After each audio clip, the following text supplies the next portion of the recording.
উনি দীর্ঘদিন থেকে এই দক্ষিণবাগ দেওপাড়া জামে মসজিদের সভাপতির দায়িত্ব পালন করেছিলেন।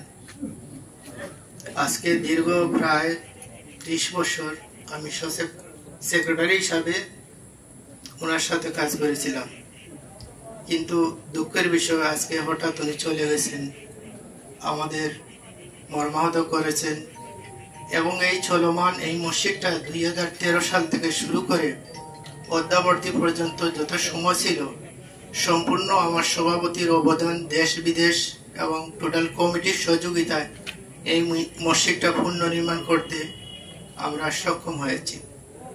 আমি সবাই কাছে অনুরোধ করব, ওনার চলার পথে চলাফেরা করার মধ্যে আমার পঞ্চায়েতের ছোট বড়োর মধ্যে অনেক ধরনের কথাবার্তা থাকতে পারে, মনোমালিন্য থাকতে পারে। আমি পরিবারের পক্ষ থেকে বিনীতভাবে অনুরোধ করছি, আপনারা ক্ষমা দৃষ্টিতে ওনাকে দেখবেন এবং মাফ করে দেবেন। আর সবার জন্য উনি মানুষ হিসাবে কি ধরনের ছিলেন এটা সবাই আপনারা জানেন। উনি অনেক সামাজিকতা, অনেক মাদ্রাসা, অনেক স্কুল প্রতিষ্ঠান, অনেক বিচার বৈঠকে অনেক কিছু আলাপ আলোচনা করেছেন। যদিও বা কোনো ধরনের কথার মধ্যে কোনো ধরনের কষ্ট পাইয়া থাকেন, আমি অনুরোধ করব আপনারা ওনাকে ক্ষমা করে দিবেন। আমার একজন অভিভাবক, এই পঞ্চায়েতের এই পরিবারের একটা অভিভাবক আজকে আমরা হারাইছি। আপনারা আত্মার মাগফিরাত করার জন্য এবং উনাকে আল্লাহ যেহেতু জান্নাতবাসী করেন সেই দোয়াটুকু রাখছি। বিগত আমরা উনার অনুপ্রেরণায় যতটুকু কাজ করা সম্ভব হয়েছিল আমরা এতটুকু করেছি, এবং যদি সম্ভব কোনো ধরনের আত্মীয় স্বজনের মধ্যে বা পঞ্চায়েতের কোনো ধরনের মধ্যে যদি কোনো দেনা বা লেনদেন থাকিয়া থাকে, তাহলে আমাদের বর্তমান মেম্বার কফিল আহমদ ভাই এবং উনার ছেলে এবং বাতিজা নাসির, ওনাদের সাথে আপনারা যোগাযোগ করবেন এবং ওটার সমাধান অবশ্যই আপনারা পাবেন। আর মন থেকে আপনারা দয়া করিয়া আমার বড় ভাইয়ের জন্য আন্তরিকভাবে দোয়া করবেন। এবং এই বলে আমার সংক্ষিপ্ত বক্তব্য এখানে শেষ করছি। আমার বর্তমান মেম্বার কফিল আহমদ ভাই পরিবারের পক্ষ থেকে কিছু বলার জন্য অনুরোধ করছি। আসসালামু আলাইকুম। সম্মানিত মুসলিমিয়া কেরাম, উপস্থিত দূর দূরান্ত থেকে আগত মুসলিমিয়া,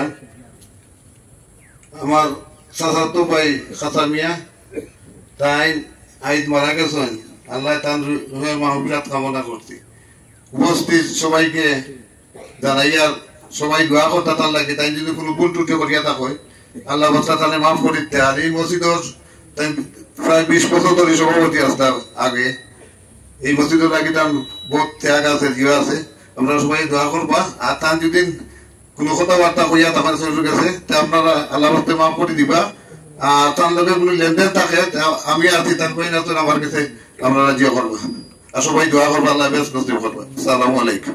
আমরা সবাই জানি মখলিসউদ্দিন খাসামিয়া সাহেব এই এলাকার যে গুণী কয়জন মানুষ আসলে তার মাঝে একজন। সালিশ বিচার, সামাজিকতা, বিভিন্ন প্রতিষ্ঠান ও ব্যক্তিগতভাবে জড়িত থাকে এগুলারে প্রতিষ্ঠিত করা। যে তার সাথে আমি সামাজিকতা দেওয়ার পর থাকি আমার বাবার পরে অভিভাবক হিসাবে যে 2-3 জন মানুষ আমার পৃষ্ঠপোষকতা দিচ্ছেন এবং আজকের এই অবদান লইয়া এতে প্রত্যেকটা সিঁড়ি তৈরি করিয়া দিচ্ছেন। এর মধ্যে আমার মখলিসুর রহমান খাসামিয়া চাচা, তাই আজকে দুনিয়ায় নাই। সবসময় একটা কথা কইতা যে আমি মসজিদের কাজ শেষ করার পরে যেন আমার মরণ হয়, তোমরাও দোয়া করি। আলহামদুলিল্লাহ তাই মসজিদের কাজ শেষ করছেন। আমরা দক্ষিণবাগ এসি উচ্চ বিদ্যালয় প্রতিষ্ঠা থাকি তাই নিটার লোকে থাকছেন। এবার আমরা মাইজবাড়া মসজিদের পিছনে একটা জায়গা তার কাছে চাওয়া হয়েছিল যে মসজিদের কাজের লাগে, ঈদগাহ লাগে। পরবর্তীতে এই জায়গাটাও তাই মসজিদের লাগে, ঈদগাহ লাগে দান করছে। সমাজে অনেক ভালো কাজ করছে। মানুষ হিসাবে যদি চলাফেরার পথে কোনো ত্রুটি ঘটিয়া তখন ভুল থাকিয়া থাকে, আমরা সব মানুষ ভুলের ঊর্ধ্বে নাই। আমি তার ছেলের মতো ছেলে, আজকে তার ছেলেরা বিদেশ, 3 জন বিদেশ, একজন মিনহাজ বাড়িত। আমি তার ছেলেরার পক্ষ থাকি আপনার কাছে চাই তাকে মাফ করি। কারোর লগে যদি কোনো লেনদেন থাকে আমার কপিল চাচায় কইছেন আপনারা কইবা আমরা সবাই মিলিয়ে এগুলো তারা লোকে আলোচনা করিয়া ইনশাআল্লাহ চেষ্টা করবো সমাধান দেওয়া।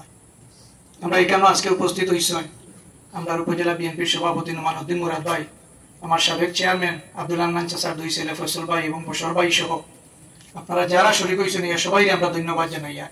আর আজকের এই জানাজা থেকে আমরা দোয়া করি রাব্বুল আলামিনের জন্য তাদের জান্নাতুল ফেরদৌস দান করেন এবং এই জানাজাত শরীক হওয়ার উসিলার জন্য রাব্বুল আলামিন আমরা সব এখান থেকে গুনাহ মাফ করে দিবেন।